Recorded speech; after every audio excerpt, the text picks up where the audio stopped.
부끄러움이라는 건 인간만 가진 성품입니다. 동물에게는 부끄러움이 없습니다. 그래서 인간이 부끄러움을 부끄러움으로 느낄 수 있느냐가 그 사람의 인격의 차이가 됩니다.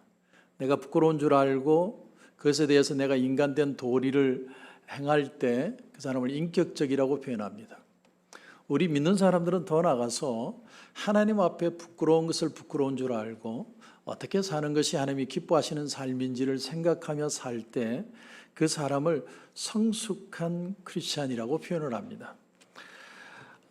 롯은 믿음으로 구원받은 사람입니다. 우리는 롯 그러면 좀 나쁜 사람에 대한 이미지가 있습니다. 하지만 롯은 그런 사람이 아니죠. 베드로후서 2장 7절 8절에 보면 무법한 자들의 음란한 행실로 말미암아 고통당하는 의로운 롯을 건지셨으니 이는 이 의인이 그들 중에 거하여 날마다 저 불법한 행실을 보고 들으므로 그 의로운 심령이 상함이라. 그러니까 소돔과 고모라를 사는데 가서 내가 좋아서 택해서 가기는 했지만 그들이 하는 그 나쁜 행동, 악한 행동, 인간으로서 할 수 없는 행동들을 보면서 가슴 아파했다라는 거예요. 그러니까 롯은 그런 면에 있어서 크리스찬인 것은 맞습니다. 근데 이렇게 의로웠던 사람이 왜 후대에 그 불법을 자행하는 자에게 오히려 부끄러움을 당하는 인생이 되었을까? 성경은 그것을 한마디로 표현합니다. 그의 신앙은 지체하는 신앙이었대요. 지체했다라는 거예요. 여러분, 소돔성은 죄악이 관영한 도시입니다. 하나님 이 성을 심판하리라고 말씀을 하셨어요. 근데 롯은 지체예요. 아브라함을 통해 하나님이 은혜를 베푸시는 것을 조카 롯은 따라다니면서 봤습니다. 그러니까 하나님이 살아계심을 아는 거죠. 그런데도 지체합니다. 끝까지 발을 못 댔어요. 여러분, 어디서 사느냐에 따라 어떤 종류의 갈등을 겪느냐가 결정이 됩니다. 우리가 한국이라는 사회에 살면 한국이라는 그 제도 아래서 일어나는 모든 일에 고민을 가지고 사는 거죠. 우리가 미국에 살면서 한국을 걱정을 하지만 우리는 사실 미국이라는 시스템 속에 걱정을 하면서 삽니다. 우리는 한 가지를 더 걱정하며 살아요. 우리 이민 1세와 1.5세, 2세들의 그 갭, 우리가 어떻게 이민자의 삶을 살 것인가. 사실은 이런 고민을 같이 가지고 삽니다. 롯이라는 사람은 사실은 이민을 떠난 거나 마찬가지죠. 근데 롯이 어떻게 소돔성에 정착하게 되었는지에 대해서 우리가 좀 알 필요가 있습니다. 아브라함이 있을 때, 이 가나안 땅에 들어왔을 때 이 동방의 연합군들이 갑자기 소돔과 고모라를 쳐들어옵니다. 그래서 그들을 급습해서 그 성을 불태우고 사람들을 포로로 끌어가고 모든 물건들을 빼앗아갑니다. 근데 그 소식을 아브라함이 듣게 되죠. 자기 조카 롯이 잡혀갔다는 소식을 듣습니다. 그래서 자기 집에 길리운 자 318명을 데리고 야밤에 급습을 해서 그 동방연합군이 있는 지역을 급습해서 다 무너뜨리고 그들에게서 포로도 다시 구해오고 물건도 다 다시 가져옵니다. 조카만 데려온 게 아니라 소돔에 잡혀갔던 사람들까지 다 데리고 오죠. 소돔 왕이 그게 너무나 고마워서 아브라함에게 이렇게 얘기합니다. 사람들만 우리에게 보내고 물건은 당신이 다 가지시오. 아브라함이 대답을 합니다. 괜찮습니다. 다 그냥 가지십시오. 굉장히 아브라함이 쿨하게 표현을 했어요. 그때 이 소돔 사람들의 머리에는 아브라함이라는 인상이 콱 박힌 겁니다. 근데 그의 조카 롯이 소돔 땅에 와서 산다니까 웰컴, 얼마든지 오게 하겠죠. 성경 속에서 우리는 이런 것을 배웁니다. 우리 그리스도인들에게는 세 가지 유형이 있다는 거예요. 세 가지 유형. 첫째는 어떤 유형이 있냐면 고립형이 있습니다. 고립형은 할 수 있는 한 세상과 구별되어서 살려는 사람들이에요. 이 세상은 악하다는 거예요. 이 세상은 너무나 하는 사람들의 행실도 나쁘고 세상도 악을 치닫고 그래서 그 속에서 분리해서 살려는 거예요. 성경에 보면 지난 시간에 생각했던 에녹이나 노아 같은 사람입니다. 그들은 이 세상 속에 물들지 않고 세상을 향하여 심판을 외치고 다시 하나님께로 돌아오라고 그래서 어떻게 해서든 이 세상 위에 살려고 애를 씁니다. 선지자형의 사람들입니다. 두 번째 크리스찬의 삶의 형태는 고민형입니다. 고민형. 이 고민형의 크리스찬은 어떤 사람들이냐면 세상을 좋아해요. 세상이 좋아요. 세상이 나쁘지 않습니다. 그들 속에 같이 삽니다. 그런데 세상 속에 좋아서 같이 다가가는데 세상하고 하나가 되지는 않아요. 그냥 우리는 예수를 믿는 사람이니까 뭔가 모르게 이질감을 느낄 때가 있습니다. 그런데 세상을 바꾸지는 못해요. 세상 속에 세상이 좋으니까. 하지만 그들과 합쳐진 듯 합쳐지지 않은 어정쩡한 삶을 삽니다. 고민형이에요. 세 번째는 어떤 형이 있냐면 이스트형이 있습니다. 누룩과 같은 삶이에요. 이 세상에 들어가서 적극적으로 이 세상을 변화시키는 모델입니다. 예수님은 세상 밖에 있거나 세상과 어정쩡하게 하지 않았고 세상 속으로 들어가셨어요. 그리고 죄인들과 같이 먹고 마십니다. 세례 요한처럼 회개하라고는 외쳤지만 그들과 분리된 삶이 아니라 그들 속에 적극적으로 역할을 하십니다. 가이사의 것은 가이사에게 바치고 하나님의 것은 하나님께 바쳐라. 그 말은 무슨 말이냐면 세상에도 잘 적응하면서 철저하게 훌륭한 하나님의 백성이 되라, 이런 말입니다. 너희들은 세상의 빛과 소금이 되라 그러지 않으시고 이미 빛과 소금이라고 표현합니다. 이 세상에 들어가서 그냥 녹아지는 삶을 살라는 거예요. 근데 여러분, 이 세상에 이스트로 소금으로 사는 게 쉬우냐? 결코 쉽지 않습니다. 우리는 신앙이 좀 좋으면 고립형이 될 가능성이 많고요. 신앙이 좀 약하면 고민형이 될 가능성이 많습니다. 고민형인지 고민형인지 우리가 알 수는 없지만 우리가 이 세상을 참 고민하면서 삽니다. 오늘 본문의 소돔은 신시리입니다. 죄악의 도시예요. 그런데 이 속에서 한 크리스찬이 내 나름대로 신앙의 삶을 살아보려고 고군분투합니다. 그 모습을 그리고 있는 거죠. 이 모습을 통해 우리는 이 시대를 어떻게 살 것인가, 오늘 이 말씀을 통해 도전을 받았으면 합니다. 여러분, 이 공부는 홈스쿨링이 되지만 신앙은 홈스쿨링이 안 됩니다. 신앙은 혼자서 이루어갈 수 없습니다. 자, 그래서 오늘 본문의 첫 절에 보면 이런 말씀이 나옵니다. 저녁 때에 그 두 천사가 소돔에 이르니 마침 롯이 소돔 성문에 앉아 있다가 그들을 보고 일어나 영접하고 땅에 엎드려 절했다. 롯이 소돔 성문에 앉아 있다는 이 표현은요, 고대 사회는 그 도시의 유력자나 아주 부자들만 성문 앞에 앉을 수 있었습니다. 그러니까 이 롯이라는 사람은 무언가 영향을 미치는 리더급의 사람이었다는 걸 암시합니다. 여러분, 보아스가 한 야밤의 타작마당에 이 이방 여인 룻이 살며시 찾아와 자신의 자초지정을 다 얘기를 했을 때 이것은 내가 기업 물을 자와 얘기하리라. 그리고 룻기서 4장 1절에 보면 보아스가 성문으로 올라가서 거기 앉아 있더니 마침 보아스가 말하던 기업 물을 자가 지나가는지라. 보아스가 그에게 이르되 아무개에 이리로 와서 앉으라 하니 그가 와서 앉음에 보아스가 그 성읍 장로 10명을 청하여 이르되 당신들은 여기 앉으라. 그냥 이 보아스라는 사람은 굉장히 영향력이 있는 사람이었다는 걸 암시합니다. 그러니까 보아스는 좀 나이가 됐을 것이라고 짐작하는 것이죠. 어쨌든 오늘 본문에 보면 롯이 성문에 앉아 있습니다. 그러니까 롯은 굉장히 소돔성의 웰컴만 받은 게 아니라 영향력이 있는 사람이었습니다. 어쩌면 롯은 처음에 소돔 왕의 땅에 들어와서 그들 죄악이 관영한 모습들을 보고 그 악에 대해서 철저하게 하나님의 마음으로 상처를 입고 영향을 받았을지 모릅니다. 이 땅은 더러운 도시다, 죄악된 도시다, 그런 마음을 가지고 그런 표현을 했을지도 모릅니다. 그런데 어느 날 나도 모르게 이 소돔과 고모라에 롯도 물들기 시작합니다. 뭘 통해서 알 수 있느냐면 이 저녁에 이 소돔 사람들이 쳐들어왔을 때 자기 딸들을 내어놓겠다고 얘기하는 것이나 사위들에게 장인이 말을 하는데 장인의 말을 농담으로 얘기했다는 것이나 아니면 자기 딸들과 관계를 통해 자식을 낳는 모습들을 보면 롯이 얼마나 그 사회에 물들어 있었나 하는 걸 알 수 있어요. 여러분, 여러분의 삶에 날마다 보고 듣는 것이 무엇입니까? 우리는 이 사회 속에 얼마만큼 영향을 주고 있습니까? 아니면 물들어 살고 있습니까? 바울은 로마서 12장 21절에 이렇게 얘기합니다. 악에게 지지 말고 선으로 악을 이기라.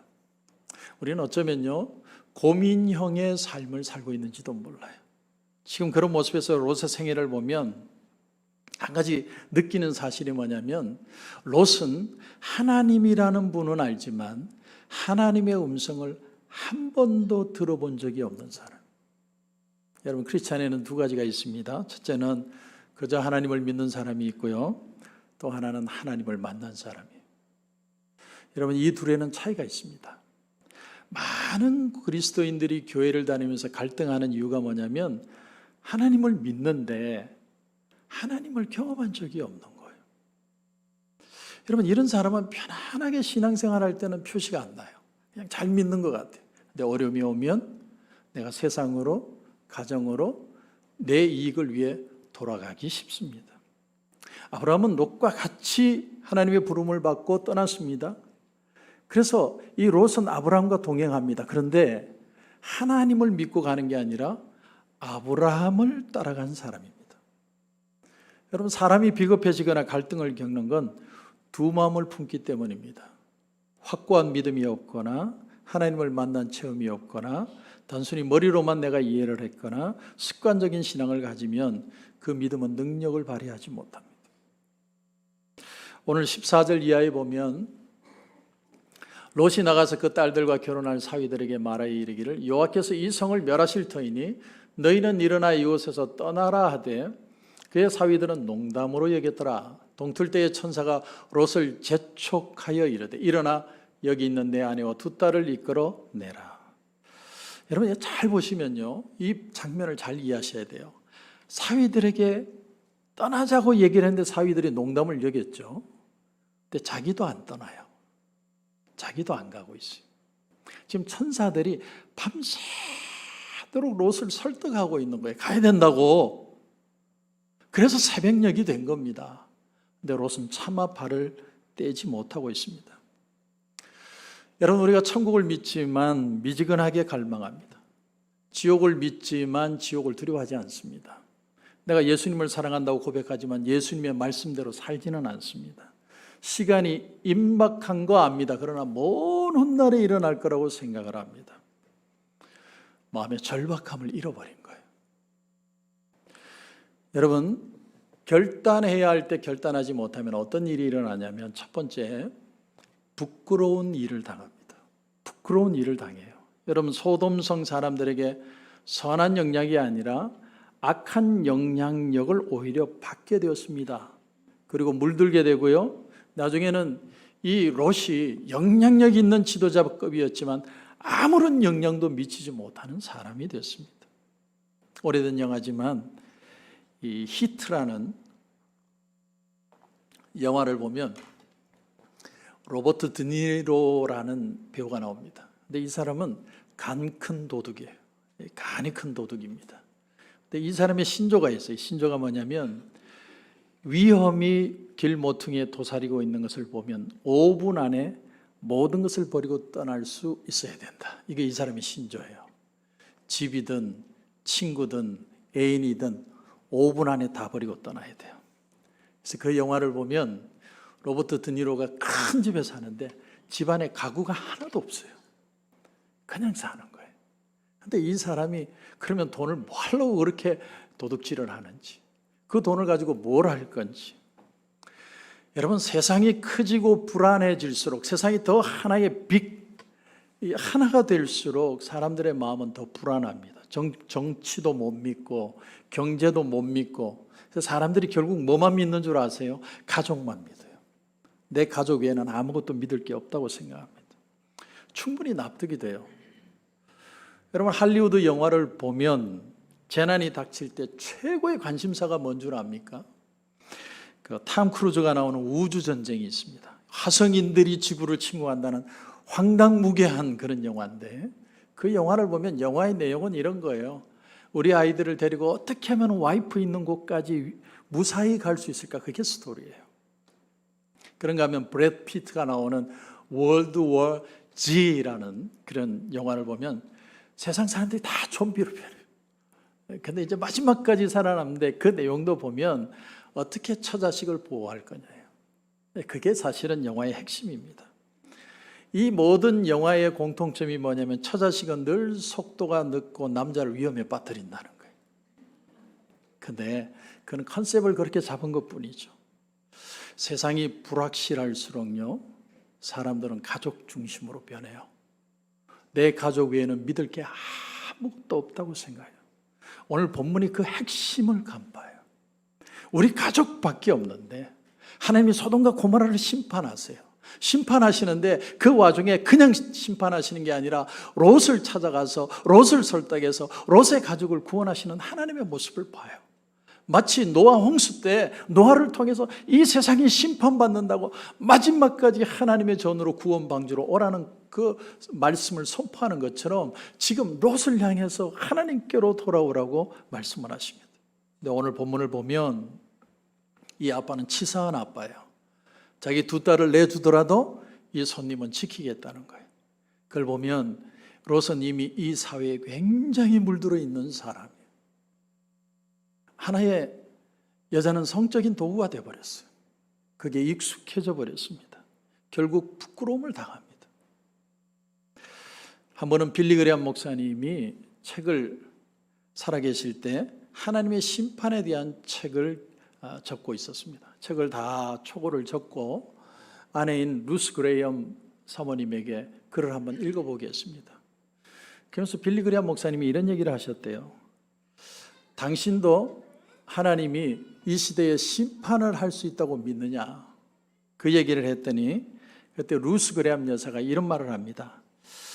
만약에 하나님이 이 시대의 죄악성에 대해서 하나님이 심판하지 않는다면 하나님은 소돔과 고모라 사람들에게 익스큐즈 하셔야 되거든요. 그 말이 뭐예요?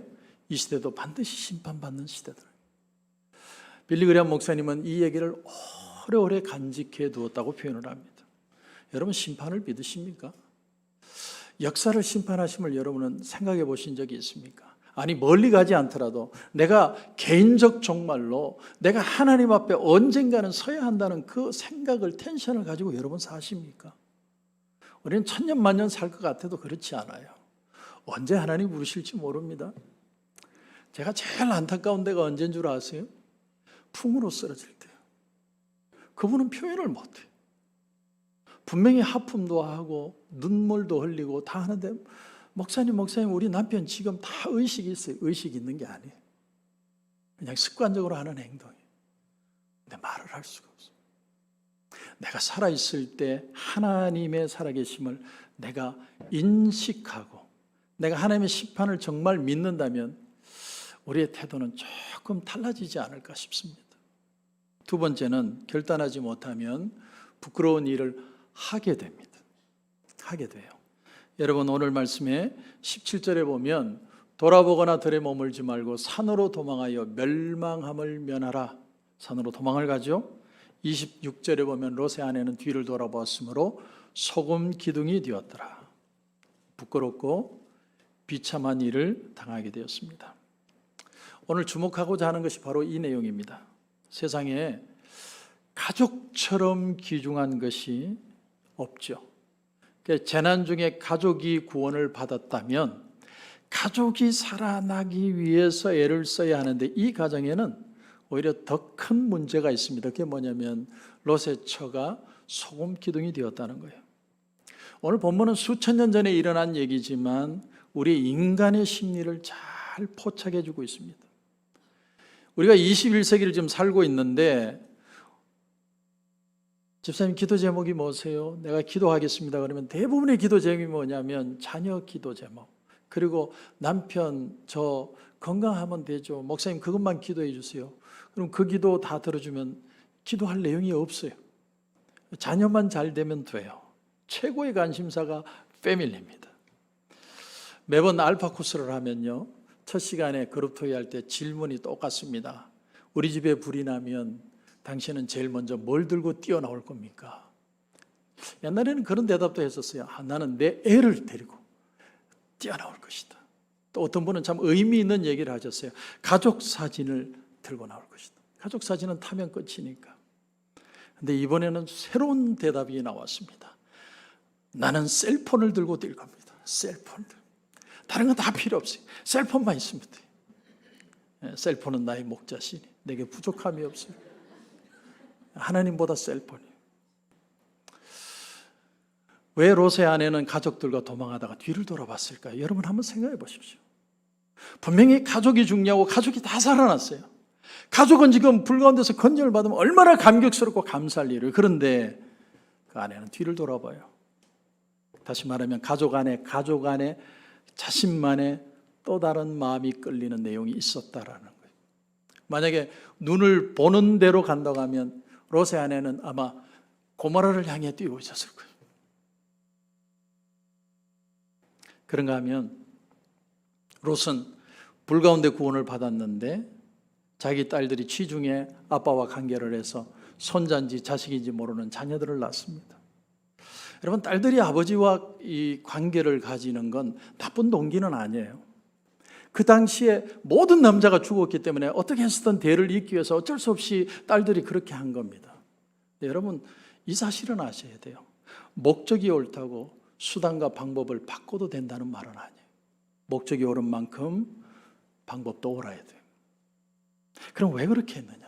왜 이런 발성을 가질 수 있느냐? 어떻게 이런 기상천외한 발성을 할 수 있느냐? 가장 중요한 이유는 그들 중심에 하나님이 없어요. 아버지는 인정을 해요. 롯이라는 사람을 아버지로는 인정을 해서 아버지를 따라서 구원은 받았는데 아버지 이상은 아무것도 없어요. 여러분, 우리 자신에게 질문해 봐야 돼요. 나는 이 절박한 상황에 내 마음에 가장 마지막에 남는 것이 뭘까? 여러분, 그 낳은 자녀들이 모압과 암몬의 자손들이 되어서 이스라엘과 지금까지도 원수가 되어 있습니다. 오늘 이 롯의 두 딸의 행동을 보면 전혀 부끄러움이라는 게 없어요. 노아 시대에는 물심판이 있었고 이 소돔과 고모라는 막 불비가 내리는 엄청난 심판이 있었는데 죄는 사라지지 않아요. 죄가 소멸될 것처럼 보였지만 심판이 지나가니까 죄는 다시 살아났어요. 그 죄가 지금까지 오고 있습니다. 여러분, 우리는 죄에 대해서 좀 깊이 생각해야 돼요. 깊이 생각해야 합니다. 만일 인간의 죄가 생존하기 위해서 어쩔 수 없이 짓는 죄라면 하나님은 용서하실 수 있습니다. 장발장이요, 자기 조카들 배고픈 것 때문에 어쩔 수 없이 빵을 훔치는 거, 세상의 법적인 제도는 그를 제재할 수 있을지 몰라도 하나님은 용서하십니다. 여러분, 다윗이 배가 고파서 성전에 있는 성전의 떡을 먹은 거 하나님이 용서하셨어요. 마찬가지로 사람들이 가족을 위하여서 가족만을 위해서 애쓰는 거, 어떤 때는 좀 이기적이고 배타적으로 보일 수 있어도 용서할 수 있는 부분이라는 거예요. 그런데 세상은 불확실하고 위험하고 믿을 만한 것이 없어서 내가 가족 중심으로 가는 건 좋은데 정말 가족이 가족으로 남아있느냐 하는 거예요. 오늘 그 질문을 하고 있는 겁니다. 그들과 구별되는 또 다른 무엇이 있다라는 거예요. 롯을 새벽녘까지 발을 떨어뜨리지 못하게 하는 그 내용은 과연 무엇이었을까? 롯의 아내가 기어코 뒤를 돌아볼 수밖에 없었던 이유는 뭘까? 롯의 자식들이 아버지와의 관계를 행동을 하는 그 내용이 과연 무엇을 말해주는 것일까? 수천 년이 지났지만 인간의 마음속에 깊은 곳에 있는 문제를 이 창세기는 건드리고 있습니다. 인간의 죄라는 건요, 그저 생존에 필요한 그런 차원이 아니고 또 가정을 보호하기 위한 그런 차원이 아니라 의외의 사람이 의외의 이유로 의외의 경우에 세상을 되돌아보는 겁니다. 인간은 그렇기 때문에 단순한 존재가 아니라는 걸 여기서 우리는 깨닫습니다. 우리는 결코 단순하지 않아요. 제가 이동원 목사님 설교집을 보다가 감동이 돼서 여러분에게 또 이 말씀을 같이 나누려고 합니다. 오늘 본문에는 천사가 2명이 등장을 합니다. 그런데 이동원 목사님이 얘기하는 그 소설책에는 천사가 3명이 등장을 해요. 그 중에 하나는 사람 모습인데 그분은 예수 그리스도라고 표현을 합니다. 그리고 한 천사가 두 천사를 계속 재촉을 해요.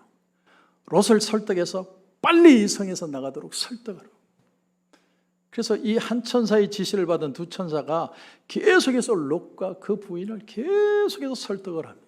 새벽녘이 되었습니다. 도저히 설득되지 않는 거예요. 그래서 이 천사가 이 롯과 아내의 손을 잡고 끌고 나갑니다. 그리고 나머지 천사가 두 딸의 손을 잡고 끌고 나가는 거예요. 뒤에서는 계속 천사가 얘기합니다. 빨리 데리고 나가라.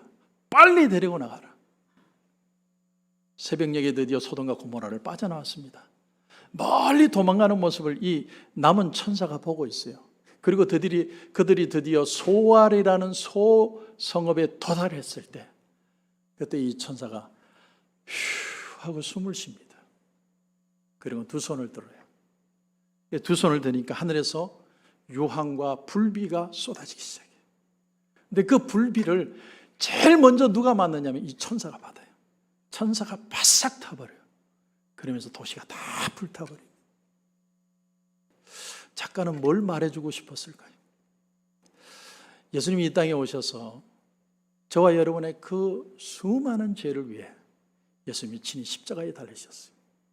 그리고 하나님의 그 무서운 심판을 온몸으로 받아내신 거예요. 예수님이 바싹 탄 그 자리에 저와 여러분이 있는 거예요. 그런데 이런 예수님의 구원은 이룰 수 있는 방법이 하나밖에 없어요. 내가 그분을 내 마음에 모시고 주님만이 나의 구주이고 주님을 영접하고 따르겠다는 결심한 사람들만 예수 그리스도의 구원을 경험할 수 있습니다. 그러므로 여러분은 은혜 받고 구원받고 회개하여 생명을 보존할 것인가? 아니면 은혜를 거절하고 영원한 파멸의 길로 갈 것인가? 선택은 여러분에게 있습니다. 오늘도 이 말씀을 들으며 그냥 하나님 믿을 수 있고요, 하나님을 경험할 수도 있습니다. 예수님은 말씀하셨습니다. 시험에 들지 않도록 깨어서 기도해라. 마음은 원이로되 육신이 약하다. 이 말씀을 보면 마음은 원한다는 거예요. 나도 예수님 말씀처럼 열심히 착실하게 말씀대로 진실하게 살고 싶습니다. 그런데 육신이 약해요. 매일 넘어져요. 주님은 우리에게 다시 도전합니다. 깨어서 시험에 들지 않도록 깨어서 기도하라. 오늘 저와 여러분에게 주는 도전입니다. 주님, 오늘 다시 한번 예수 그리스도가 나의 구주임을 믿고 주님 앞에 다시 결단하고 이렇습니다. 이 은혜로 승리하는 삶이 되게 하여 주시옵소서. 이런 은혜가 저와 여러분 가운데 넘치시길 주님의 이름으로 축원합니다.